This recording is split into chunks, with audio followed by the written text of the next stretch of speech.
Boxing 2023 continues its roll onward, forward to entertain us.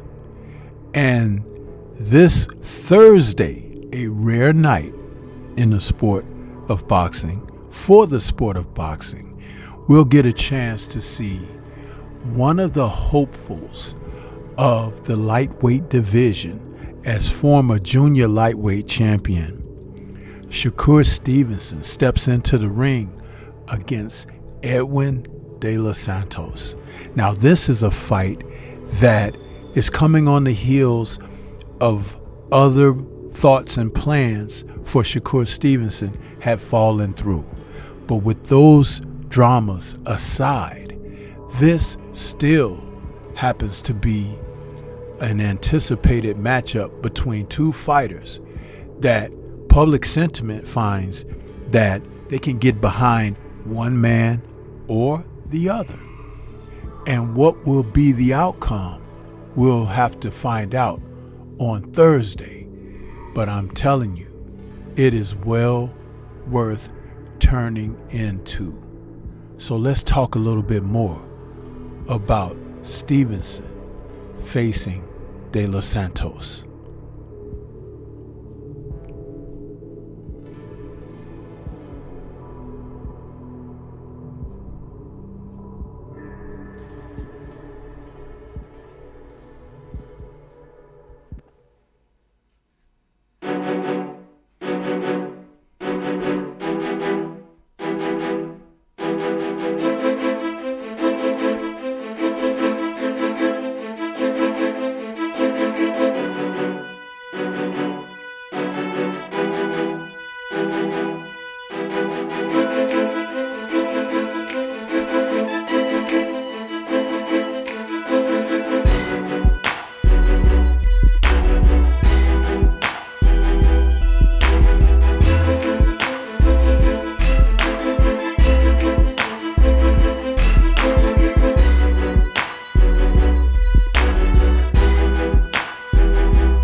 Let's get it. Let's get it. Who is going to come out on top this Thursday for the vacant WBC lightweight title? Fight between Shakur Stevenson and Edwin De Los Santos. Thursday night, ESPN will have a doubleheader where these two men will headline the main event and a not-so-bad co-main between Emmanuel Navarrete and Robson Conceição. Yeah, my type of Thursday night. If I'm not into football, I will be having a ball with boxing. Now, this is something that some boxing observers have looked forward to as these two men come in to face one another. A quality matchup between a consummate boxer against a boxer puncher. And to boot, both happen to be southpaws. Yeah.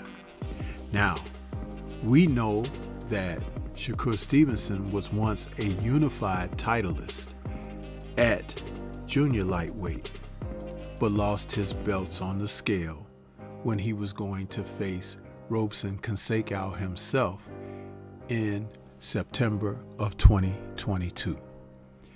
And he has not been able to live that down, especially when you consider the criticism coming from Stormy B-Man, because I felt like he lost discipline, and that's why.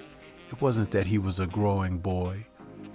He later came and admitted himself that it was his lack of discipline that led to that situation. Unforgivable, because you were a champion. And somehow, some way, he thought that moving up to the lightweight division, he would just be granted an opportunity and a shot at the then undisputed champion, Devin the Dream Haney. It doesn't work like that. The lightweight titles that he had were enough to negotiate leverage for him to skip the line, so to speak, against the other contenders in the division.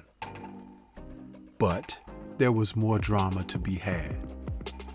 Originally, Frank Martin was a fighter that was being considered for Shakur's next fight in the lightweight division. But something happened with the agreements that were originally thought were solid, and then there was no fight. But it didn't stop Shakur from heading to the airwaves to denigrate and slander and speak consistently on Devin Haney, who has now moved on to the junior welterweight division and will be facing the Rigorou Regis Prograis in December. Another highly anticipated fight and a big fight for Devin Haney.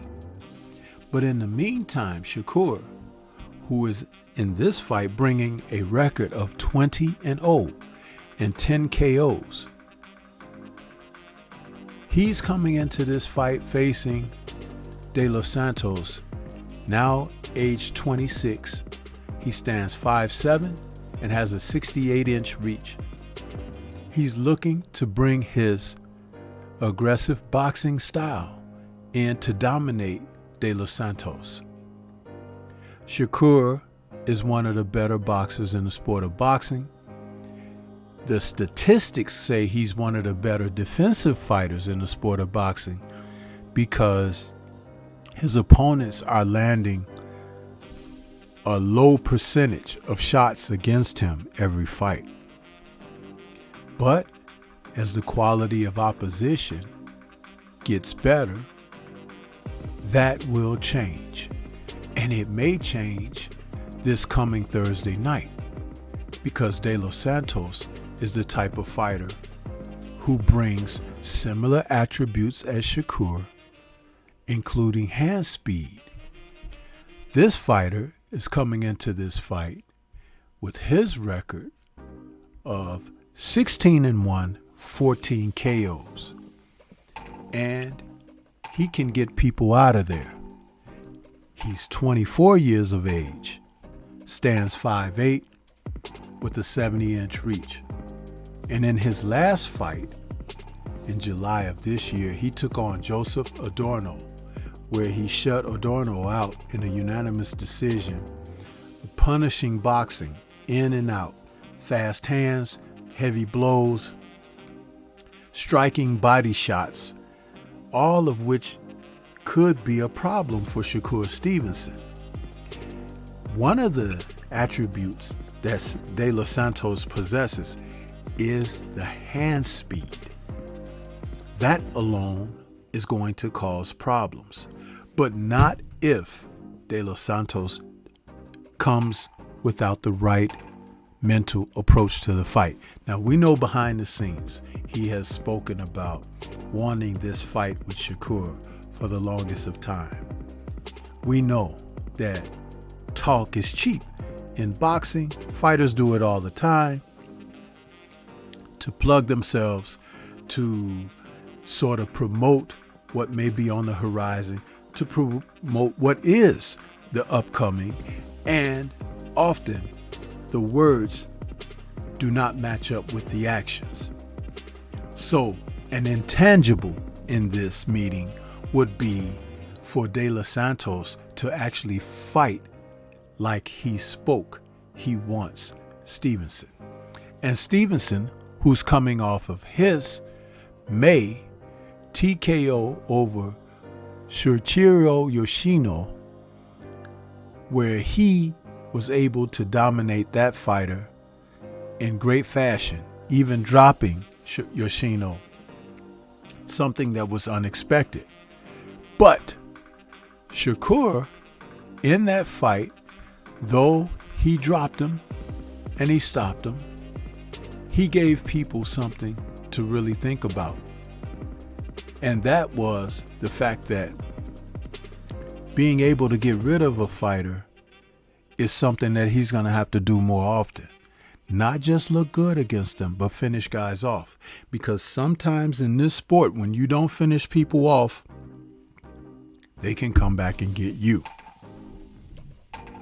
And in this particular fight, De Los Santos is a fighter who's dangerous enough to hang around and clip Shakur if he's not careful and mindful of his surroundings. So he's going to have to be focused and determined with the mind frame of getting rid of De Los Santos. That doesn't mean go seek a knockout, but that means to stay on top of him and his game as he has never before. And let's not forget all of the talking that he's done. So much about Devin Haney that there hasn't been much focus for De Los Santos.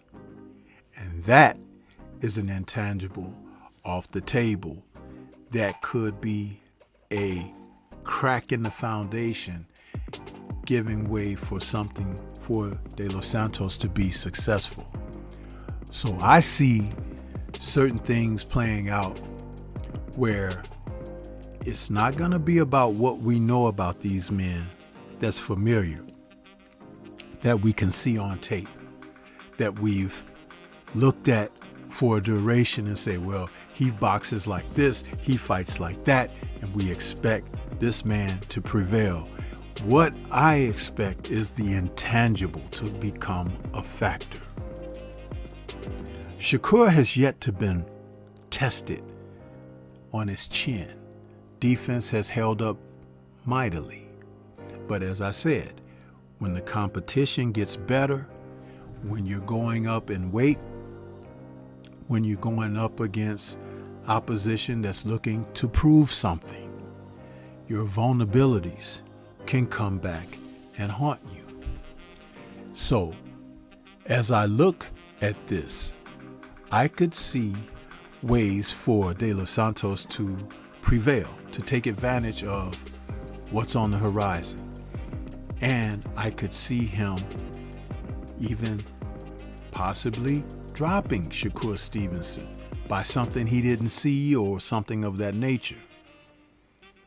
But overall, my thought process is that I do see Shakur Stevenson being able to come out on top in this particular matchup.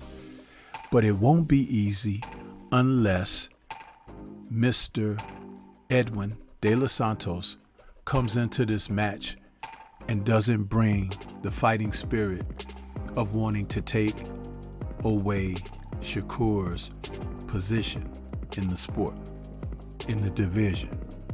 It's really on him.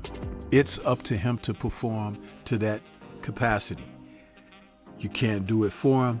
You can encourage him, but he has to want it for himself before anyone else. Those are thoughts and sentiments that reign mighty heavily when you talk about these men facing off. And I think that it is one of the best fights of this last quarter of the year. These two men are going to put on a great show, and I expect the best from them. But what do you think? This is Stormy B-Man. Shout out to the mighty LDBC and Liberated Perspective, a third eye view of the world. For more content such as this, please like, comment, subscribe, and share. Please let me know your thoughts about this exciting doubleheader coming up this Thursday, November 16th. Let me know who you got. Peace to everyone out there, and everyone please remain safe.